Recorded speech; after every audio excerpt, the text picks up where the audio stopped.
You know how sometimes using an app just feels easy? Like tapping something is super quick, almost second nature? Yeah, it feels intuitive. Exactly. And, we've been thinking about why some actions feel so much smoother than others. So today we're doing a deep dive into a really core idea behind that, Fitt's Law. Right, Fitt's law. It actually goes way back to 1954. A psychologist, Paul Fitts, came up with it. Wow, 1954. So predates smartphones by a bit. Just a bit, yeah. But the principle is fundamental. It basically predicts the time it takes to, well, move to and select a target. Okay, so break that down for us.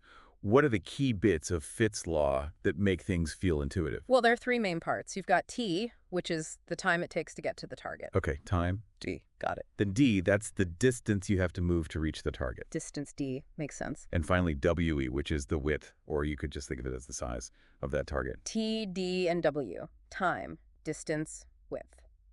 So how do they, interact? That's the core of it. Fitt's law points out two key relationships, and they're actually pretty intuitive when you think about it. All right, lay 'em on me. First, the time T's is directly related to the width W. Basically, bigger targets are faster to hit. Ah, okay. So a huge button versus a tiny little checkbox, you're going to hit the button faster and probably more accurately. Exactly. Less chance of misclicking. It just takes less precision, less time. Right, that makes total sense. And the second relationship. The second one is that time T's is related to the distance D, but it's inversely related. Inversely. Mm, So the further away something is, the longer it takes. precisely. Closer targets are quicker to select. If something's right near your thumb, you'll tap it faster than something you have to reach for across the screen. Okay, bigger is faster, closer is faster. Seems simple, but clearly powerful. Hmm. I also heard something about screen edges being special. Yes. That's a really neat consequence. Huh. Because you physically can't move your cursor or finger past the edge of the screen, it acts like a wall. Like a backstop. Kind of, yeah. It effectively makes the target infinitely wide or tall in that direction. So target's right on the edge. Super easy and fast to acquire. You just slam your pointer or thumb against the side. Clever. Okay, so our mission for this deep dive is to see how this Fitt's Law thing actually shows up in the apps we use every single day. Exactly. To see how designers use these ideas, bigger, closer edges to make things easier for us. Cool. So where's the first place we see this in action? What are some clear examples? Well, a really big one is in the official design guidelines. Think about Google's material design or Apple's human interface guidelines. Ah, the rule books for developers. Right, and they explicitly talk about touch target sizes. They recommend minimum sizes for buttons, icons, list items. Yeah, because of Fitt's Law. Directly. They know larger targets reduce errors in interaction time. They also advise on spacing between targets to prevent accidental taps. It's all about making it efficient, especially for thumb use on mobile. That explains why those bottom navigation bars often feel pretty comfortable to use.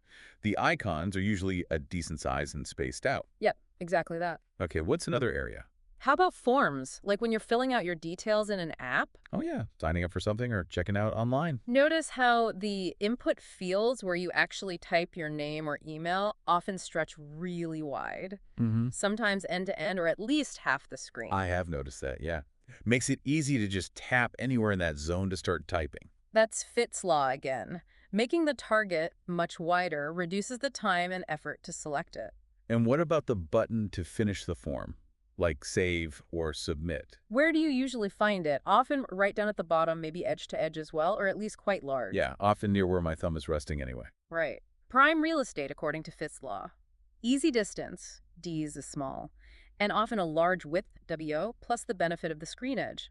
It minimizes the travel time for that final, crucial action. It's so logical when you point it out. Okay, one more example. What about menus? Definitely. Think about apps where important actions or menu options pop up from the bottom or are placed in corners. Like a share button or main navigation sometime? Exactly. Putting frequently used or critical functions at the screen edges leverages that infinite target idea we talked about. It makes them super quick to access without precise aiming.